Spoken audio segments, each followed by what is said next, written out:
So a couple things. I'm not sure where Ash left off in the choppiness there, but a couple things is, as I mentioned, my name is Quentin. I'm the organizing director here at the center. Super happy to have you all here tonight. One thing I want to mention for folks, I know that many of you may have been reading some of the stories around what's been happening with Slack as more people have been using the service. So a couple things that we have done tonight. I want to make sure everyone's clear on this. We are trying to protect our best as possible against what we consider to be online trolls. So we are going to do our best in case you see anybody or anything, whether in the chat or otherwise. We are going to make sure that we stay on top of that. We are following all of the protocols as much as possible to make sure that we have a positive experience here on tonight's call. One thing I do want to go over, and we're going to pop up onto the screen, which are our community guidelines. So let's see, we can review our community guidelines for folks. We will share that slide. So a couple things about the community guidelines. You guys, I'm sure a lot of you are already have already participated within some of our Zoom calls before, but do want to review some of these just with everybody because I think it's always worthwhile to go over. Which is number one, I will be friendly and respectful in my interactions with others. I'm hopeful that since we're all lovers of the environment and the planet, that won't be a problem. I will follow through on what I say I'll do the best of my ability. Our goal tonight is get you out and doing actions online, of course, but we want to make sure that we do what we say we're going to do. 3, I will be inclusive. Let people speak for themselves. Work together in solidarity. And last but not least is we have. Sorry, it's funny is I have something blocking my blocking my screen. As a principal in practice in all of the Center for Biological Diversity, I agree to nonviolence. That's what it is as a principal in practice in all actions taken to the center. So we'll make sure everyone has a chance to quickly review that. Those are our community guidelines. Also, to summarize these for our friends on the phone, it's not rocket science. Basically, just be a good human and a nice person on this call. And it's actually super simple. With that, I want to move forward and let you guys know that as many of you, if you've been on these calls before since the beginning of the new year, obviously, so much has changed since January. But we did launch the Saving Life on Earth campaign to build a movement to address and hopefully to combat and to put a stop towards extinction and to raise awareness of the urgent need to create a more equitable world where the biodiversity that plants and animals are valued and protected. And we're continuing to build a grassroots network that you are a part of that will continue to push our elected officials to really address the extinction crisis and mobilize all of the wildlife and wild place lovers into action.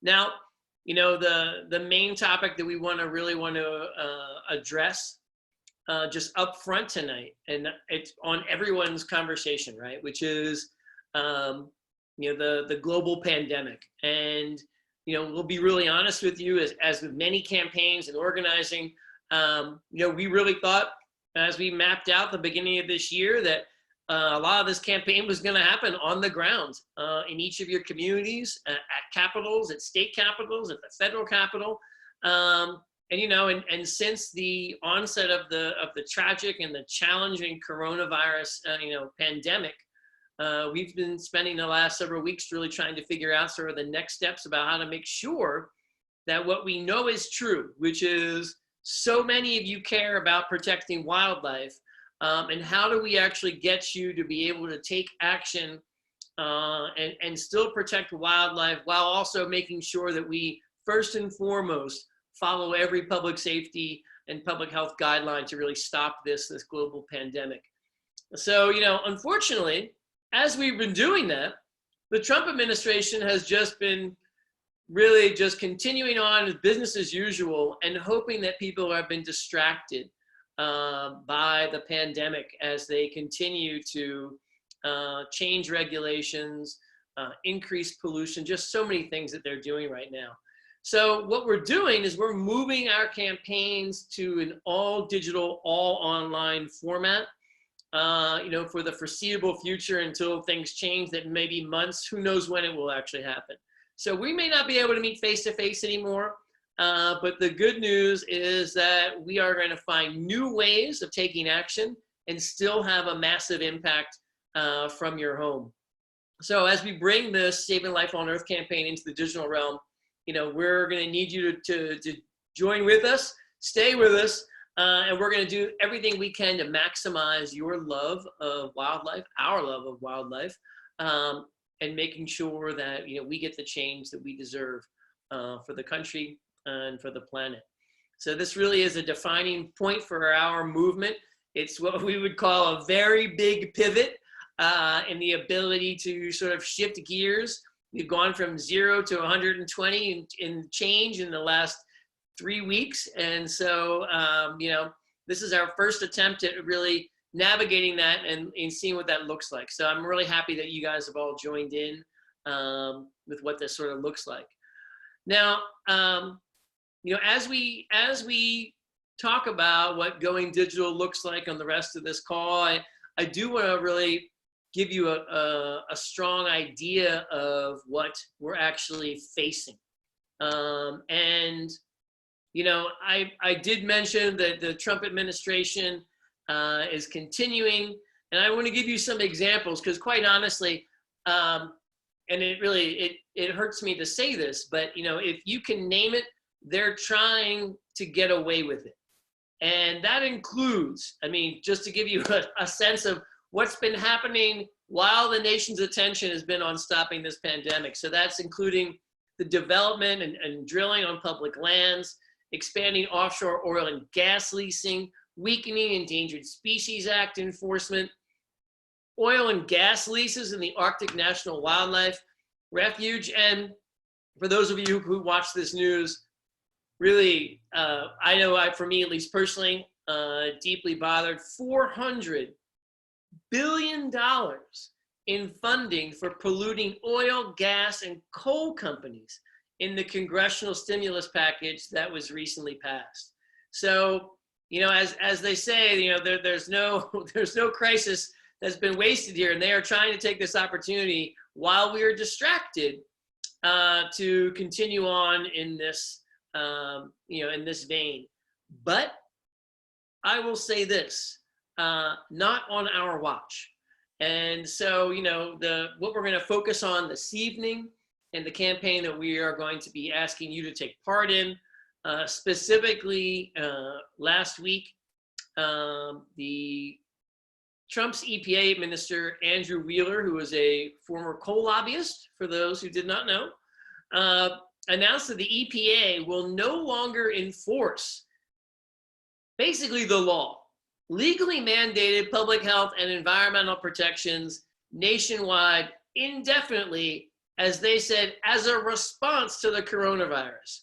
So basically, Wheeler and his EPA are using the global health crisis to stop enforcing our nation's laws, and our public health could not be more seriously threatened. So while,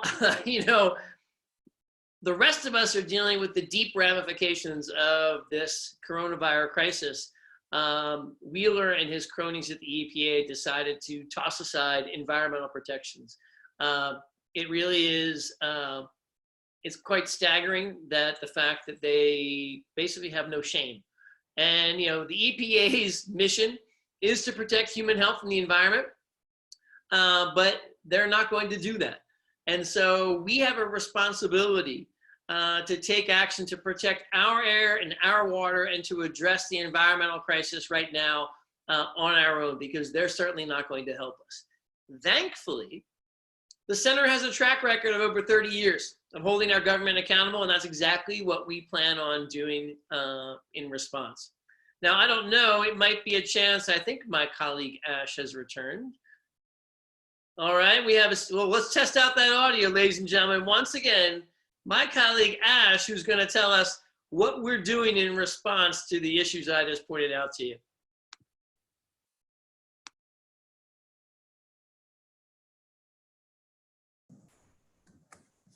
Awesome. Thank you so much. Okay. The center is fighting back. And that's the great news. That's the silver lining about all this, along with a multitude of other of other organizations in coalition in which we work. The center is working on strategies to reverse Wheeler's decision, beginning with a large formal letter last week and mass media coverage.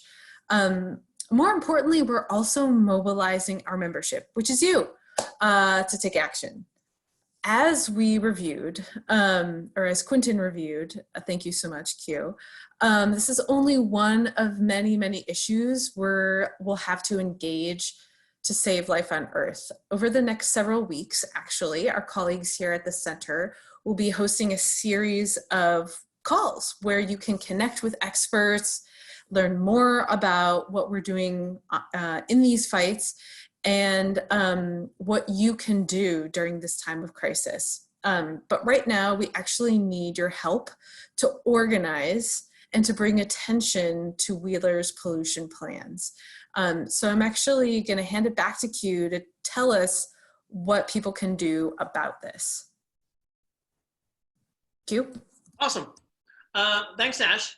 So, many of you might have been involved in our campaign a few years ago. It seems like a decade ago, but it's actually only a couple of years ago, where we were part of a national coalition to get Scott Pruitt fired as administrator of the Environmental Protection Agency.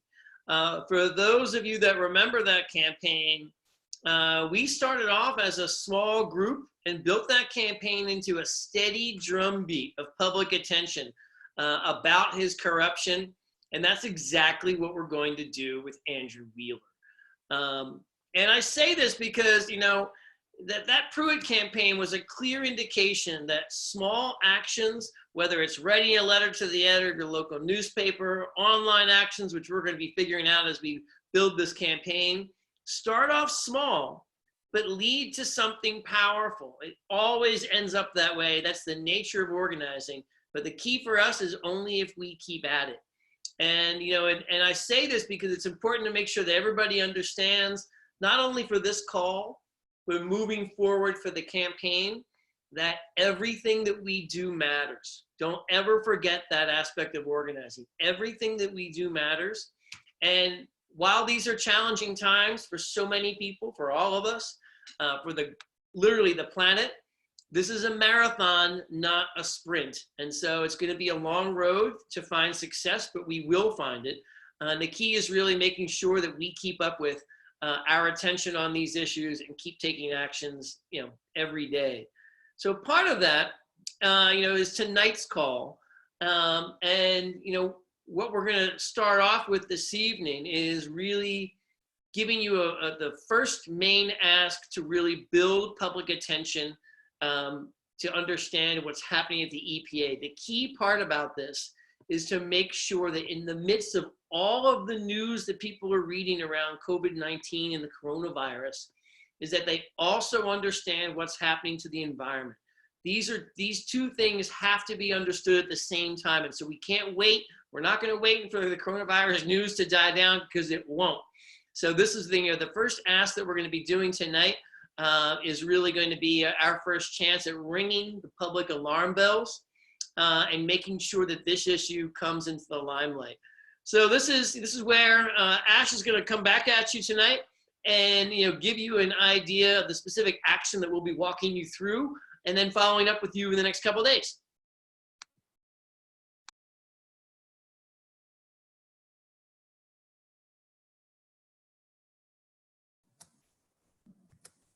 Thanks so much. Okay, great.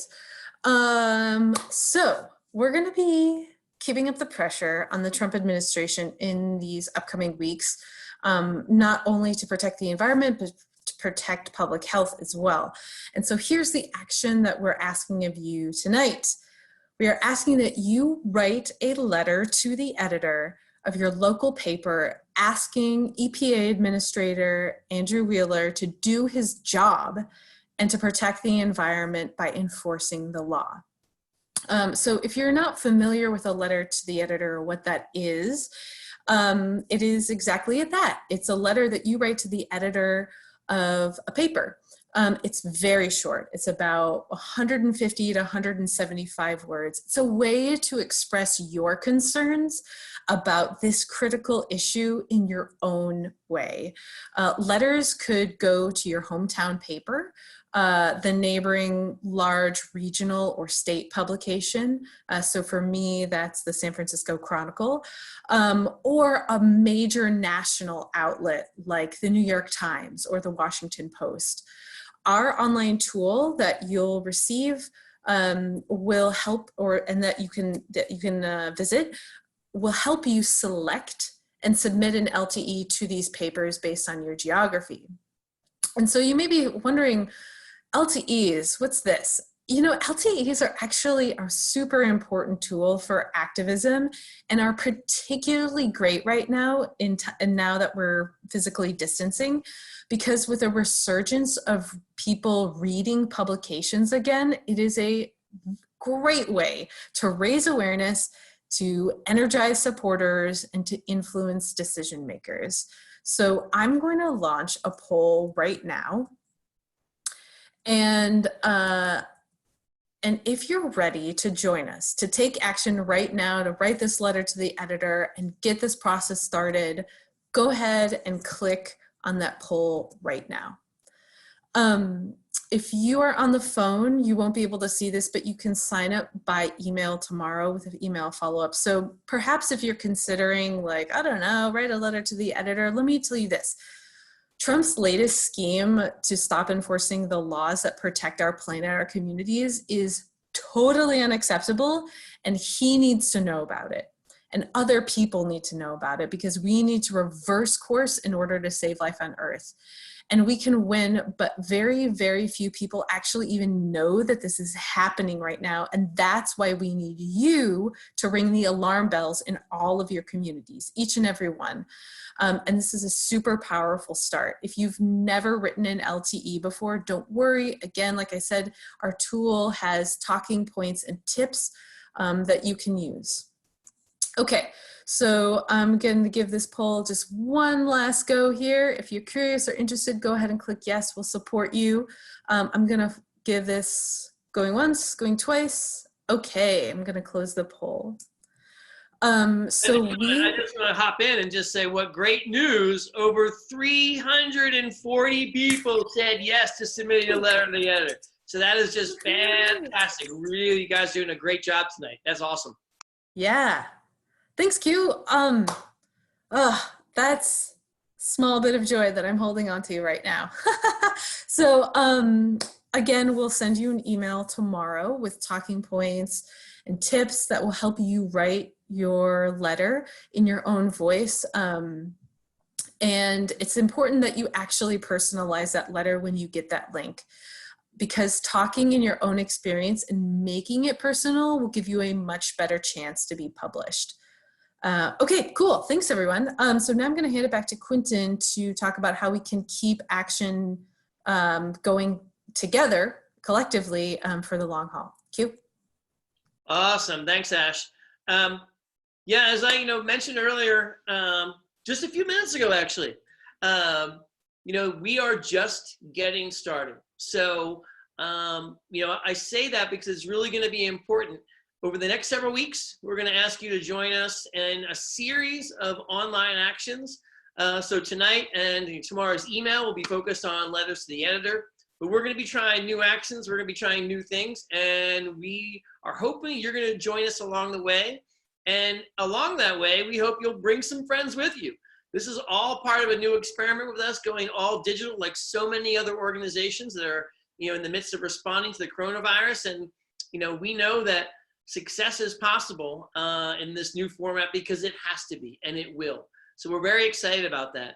Now, one way for us to really keep this daily connection with you, in addition to the other asks that we're going to be making of you in the coming weeks, and to really grow meaningful people power and have you all be able to connect with each other and with us, really would like to invite you to join us on our Slack channel. Slack is a place, an easy place to stay in touch, learn about everything we're doing. There's going to be a link that's going to be sent out, and then you see that sharing that link, then you can join the Slack channel.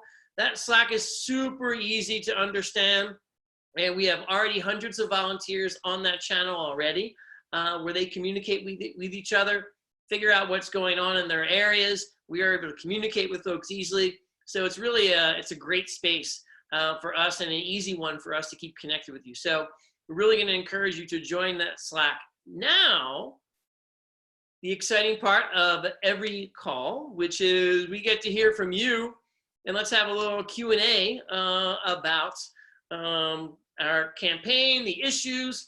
So with that, it's time to take some questions. So let's see what we have here. And right now, we've got about 600 people on the call. So I want to say what an amazing turnout it's been tonight. One of the first questions that is popping up, which seems like an obvious one, so I will take this, which is, are LTEs effective? I'll tell you one. The first time when I was when I was slightly younger, let's just frame it that way. When I was slightly younger as an activist, and I submitted my first letter to the editor. What was interesting is when I went down to City Hall the next day after it was published, people came up to me and they said, "Oh, I saw your letter in the paper. I saw what you said." And I thought I was really surprised by that. But I bring that up because it's really an important way of getting your message out to a broad variety of people who, whether they're reading online or still with the physical paper, really do read what people, and editorial boards use it as a barometer, a temperature gauge of what people are thinking out there. So I really think that LTEs are effective, especially when you're talking about elected officials, decision makers, because I think they're always concerned about how they're mentioned in the press. The great thing about also letters to the editor is anyone can do it. They are as grassroots and democratic as possible. You don't need to have a fancy byline, just your name. So it's really at the core of organizing. So I'm glad that you guys asked that question, because I think it's a core one, but one that from the first time I got published, I was pretty excited about it. So I certainly hope that you guys are equally as excited about that as well. Let's see here. Out of the questions, let's see. Can I send an anonymous letter? That's an interesting question. The power, from my experience of letters to the editor, is that they are by someone, and to my understanding in general, editorial boards, to ensure, will actually contact the person who submitted them to say, just want to verify that you are the following person. I'm not suggesting that you do this, but you could potentially submit the letter to the editor in a pseudonym or a different name if you're not comfortable using your own name. I think that's totally legitimate. So rather than be anonymous, I think the opportunity would be for you to submit under a different name or a pseudonym in a way that protects your identity. So that's certainly understandable. Let's see. Can we include a call to action in the letter to the editor? Absolutely. So you can certainly submit a letter to the editor and make a call to do all sorts of things and support our campaign. You could even mention that if you wanted to. So yeah, you really do have a lot of opportunity with that. I think the catch is, you know, and you know, we can talk about this a little bit, is that, you know, editorial boards of newspapers and publications are always notoriously fickle. So, you know, they might be looking for a certain kind of viewpoint or a certain kind of thing, but absolutely, call to action. You write basically what you're passionate about. That's the core of the LTE. We'll assist you with some like talking points around particular issues or some facts if you need them. But the main thing with a letter to the editor is you put your personal touch on it. If you want to include a call to action, I personally would love it. So I think you could do that. Absolutely. Ash, any questions you see? Yeah, sure. There have been a couple questions just about what are some of the best tips, and is it difficult to get published? What are some strategies to get your letter to the editor published? So first and foremost, tell your story. Make it personal. Again, this is your chance to say what's at stake for you and why you care. And to also refer to some of the facts in the tool that we send out tomorrow. Don't worry if you didn't participate in a poll, or everyone on the call tonight will get that email with that link to that tool.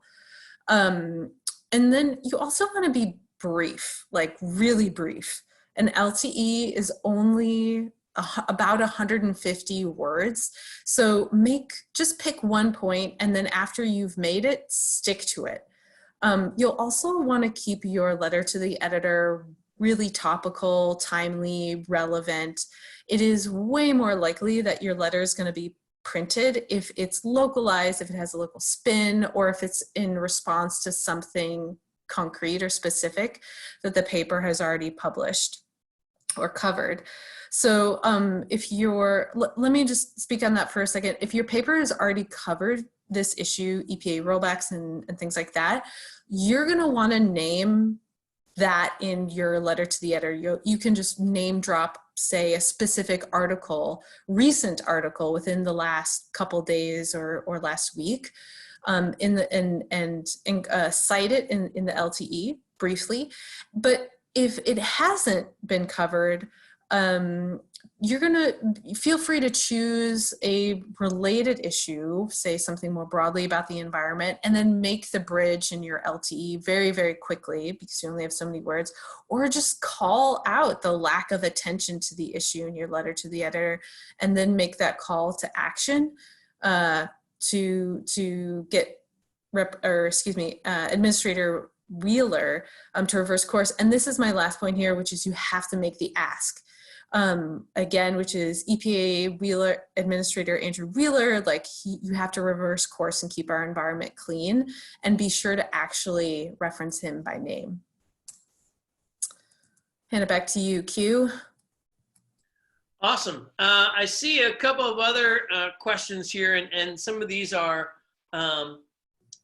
in some of the broader issues, but I think they're important to address, which is, we have a question here that says, will this web strategy replace your emphasis on legal actions, or will it be in coordination with the legal actions?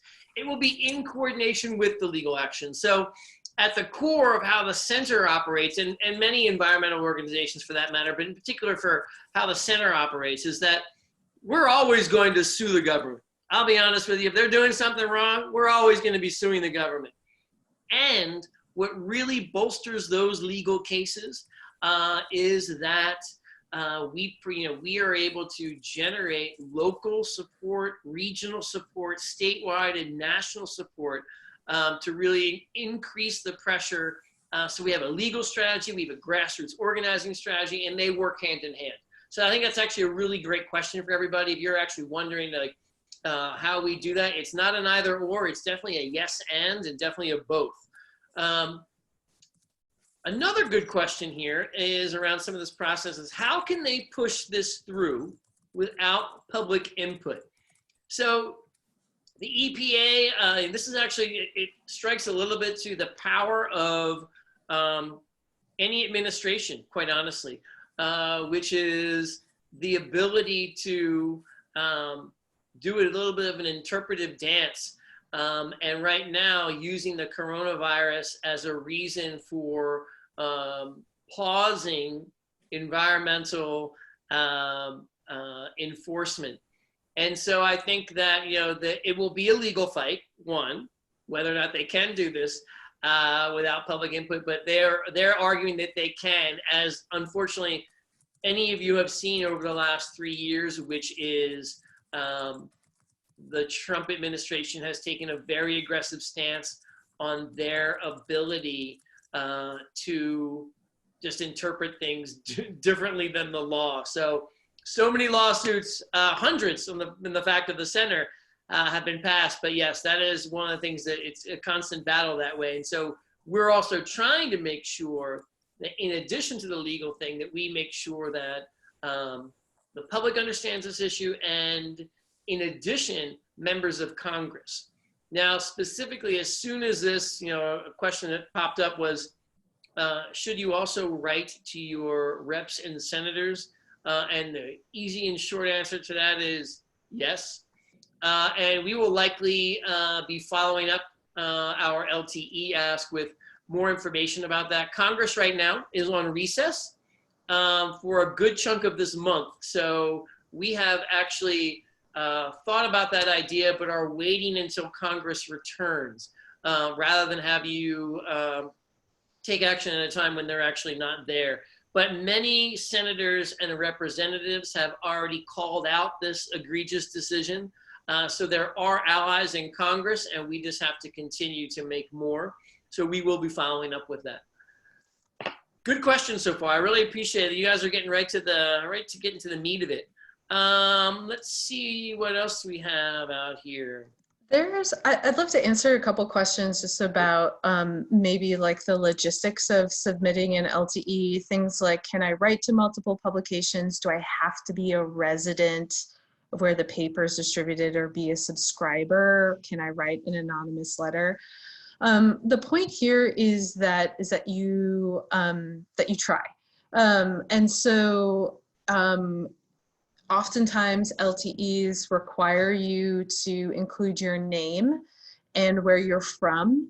And so if you want to send an anonymous letter, say like a tip, for example, that's a little bit different, but LTEs on the whole require you to put in where you're from. Now, if you're writing to a national publication like Washington Post, or even say the LA Times or the New York Times, you don't actually have to be a resident of those areas. They know that they have very, very wide national reach, and that's totally okay.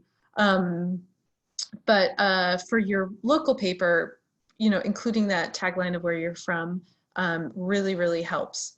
Now, someone asked, can we write to multiple publications? Definitely, especially if those publications are at different levels. So you write to the New York Times and then you write to your local paper. What's kind of frowned upon is if you write to both local papers. Let's say they both really love your letter and they both publish it. That kind of puts a bad taste in their mouth.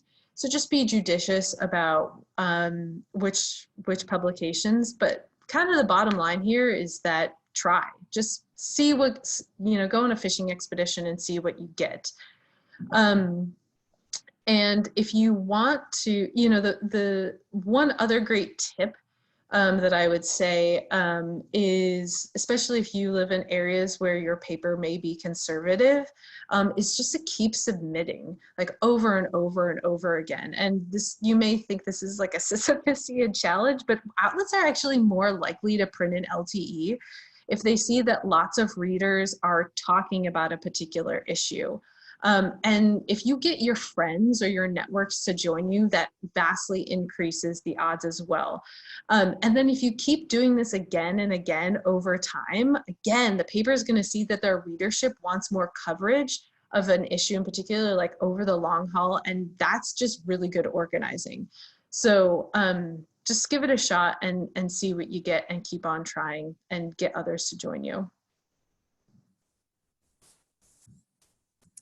I'll hand it back to you, Q. All right, let's see what we have here. Dun, dun, dun.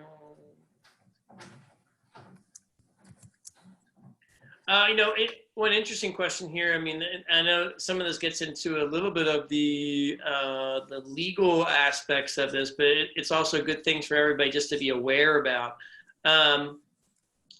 We are part of a coalition. One question was, are we part of the coalition taking legal action over EPA decision? And the center is party to that coalition. And the other question was, as lawsuits are filed, can the administration keep on polluting? So the question is, so the narrow issue that the EPA is trying to thread this through is that they are simply not going to be doing environmental enforcement, though the companies and industries at question, particularly oil, gas, etc., still have to follow the rules and basically self-report. So welcome to this dystopian world where so the administration is not polluting, and they are simply asking that rather than actual do enforcement, that the industries themselves willfully follow the law and keep track of themselves by themselves. So that is sort of the issue at hand here. So it's unfortunate that we have a government that is even doing this. But that being the case, that's sort of the issue of what's happening. So yes, the answer basically is, even though we're going to be filing lawsuits about the EPA's decision, in a real politic way, the industries at hand will very likely continue their actions. And this, unfortunately, under this point, without any supervision or enforcement over it. So that's sort of the challenge around that. Let's see. One question here was about op-eds versus LTEs. Now, getting an op-ed placed in a local paper, regional, state, otherwise, is definitely much bigger lift than an LTE. Part of that is that space within the editorial page of any newspaper is some pretty, expensive real estate, basically, for the written word. And so it would be great if someone could get an op-ed placed. They're longer form, obviously, so you have a broader, a more expansive opportunity to sort of make your case and talk about the issue. That being said, you probably need to have some sort of editorial boards don't just get a cold call and you email them an op-ed very randomly about a particular issue. You'd probably have to have some sort of agreement with them that you would like to submit something, and something, where you would agree to an editing process with the actual editorial board. So while it sounds tempting, I would not go to the effort, basically, of drafting a full op-ed unless you had an idea, you had an avenue to actually getting it published, simply because it's much more time intensive. And a different process for publishing than LTEs. Let's see. Yeah, there's a couple here that I think are good follow-up questions, like, will you get notified if your LTE is printed, and what happens if you get denied or accepted? Some publications will tell you, most publications won't. So your best bet is to just keep checking the paper. That's kind of their gamut, right? Like, they kind of want you to read. It's fun. Check out, see what's being printed. And if you don't get published, don't sweat it. Keep trying. Get others to join you. But if you do get published, tell us, let us know, like, share it with us, share it on our Slack channel, and amplify your LTE with a link or copy and paste it on social media. If you tweet or if you use Instagram, definitely be sure to tag Andrew Wheeler and use relevant hashtags, stuff like hashtag stop extinction or hashtag extinction crisis, things like that. And then remember to celebrate. This is awesome. You did a great job. And then do it again. But this time, get more folks to join you and keep checking back in that paper and keep writing in those letters to the editor to keep that constant drip going. I actually saw one question just come in, which is which members of Congress support or oppose what's going on right now, and honestly, like, what powers does Congress have? And if you have joined us in a couple other webinars and campaign calls before this, you'll probably remember that we have been in a multi-month push to pass the Paw and Fin Conservation Act in Congress. And while a lot of congressional federal bills have kind of been put on ice for now with very good reason, we are still working to ensure that we pass the Paw and Fin Conservation Act, at least out of the House of Representatives. That act essentially addresses and undoes the Trump administration's attacks and rollbacks on the Endangered Species Act, which is our bedrock law to protect wildlife and to protect endangered species. And while this doesn't necessarily address the rollbacks that Administrator Wheeler just announced, it does have significant implications for undoing and fighting back against one of Trump's attacks on a law that we really depend upon in order to preserve habitat, wild spaces, and address big issues like climate change when it comes to protecting our planet. So beyond this, we encourage you, just as another plug, as following up on what Q said, if you want, after you write your letter to the editor or your multiple letters to the editor and you still want to stay involved and you want to help pass the Paw and Fin Act, get Congress involved, and you want to keep taking action in a multitude of other ways, join us on Slack and keep your eyes out for more actions that we're going to be pumping out every week. And Ash, I want to address one lab. There's so many good questions that I'm a sucker for the Q&A section. So, but I do want to address a question that was asked by a comment by Cheryl. Cheryl, how are you? Cheryl asked, is it fair that maybe we should stave off action until election season and, hope on the idea that, things are different and things with Trump can be overturned? And I would say that absolutely not. We need to take action now. So Cheryl, it's actually a great question. But the thing is, it's so important in organizing to resist at the moment. You have to resist when the bad things are happening and never put off till tomorrow what you can do today. So I think it's a great question and a really important one. And even the second comment, I think, and question that you added, I think is a great one to share with folks. And so as Ash pointed out, you might submit a letter to the editor and hear nothing back, and that is that, right? You have another option there, and I'm going to suggest you take this option, which is whatever you've drafted and you submitted to the newspaper or the publication, post that on your social. Tell people and tell your friends that you submitted this letter to the editor and you want action on it. You're not directing it towards the paper, but you're sharing the issue with your friends, your community, your network, and showing them that you took action. That's the nature of organizing. So if you want to share the link to the letter to the editor page that we're going to be sharing with you, absolutely. If you want to share, most importantly, even if it doesn't get published, you publish it yourself on your Facebook page, on Twitter, on Instagram. You show people that you're taking action, because that more so than anything else that we can tell you tonight, is one of the biggest motivators for people doing organizing, is they see their friends doing it, they see their loved ones, and they think to themselves, man, I was feeling kind of hopeless, but look, Cheryl took action, so you know what?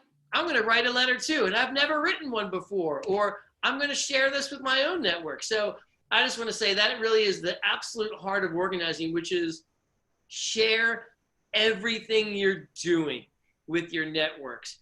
Email, text, whatever it is, share it with your friends, express your passion, your love for the wildlife, for organizing, for getting stuff done, and for holding Trump and Wheeler and the EPA accountable, because it all matters.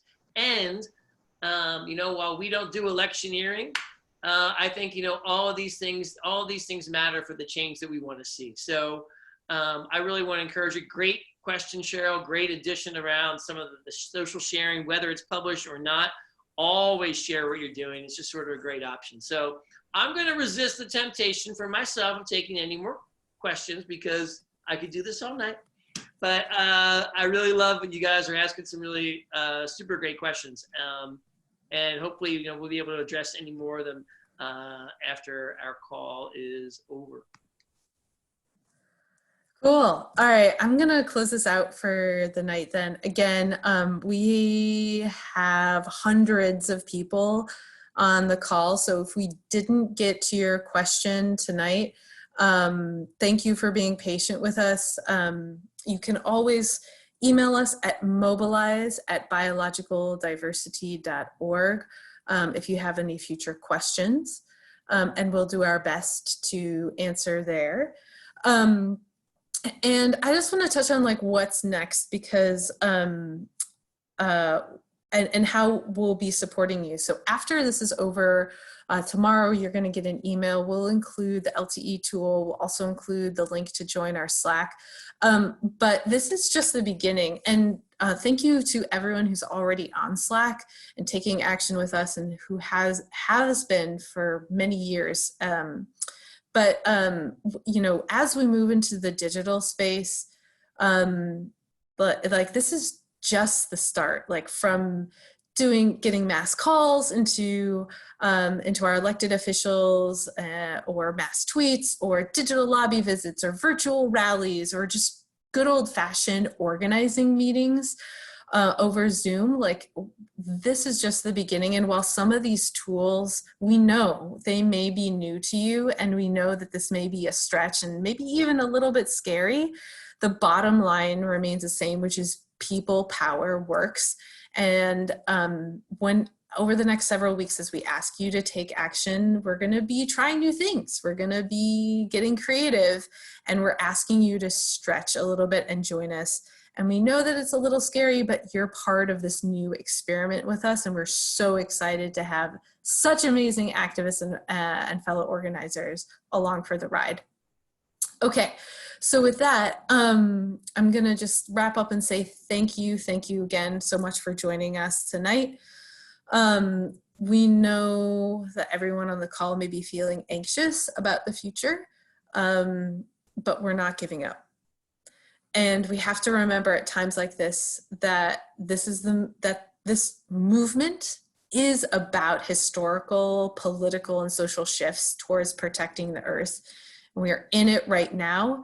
What we decide to do right now really is going to define the future. And I'm so excited to be in this fight with all of you. Keep your eye out for that email tomorrow. Thank you so much once again, and we'll see you next time. Bye-bye.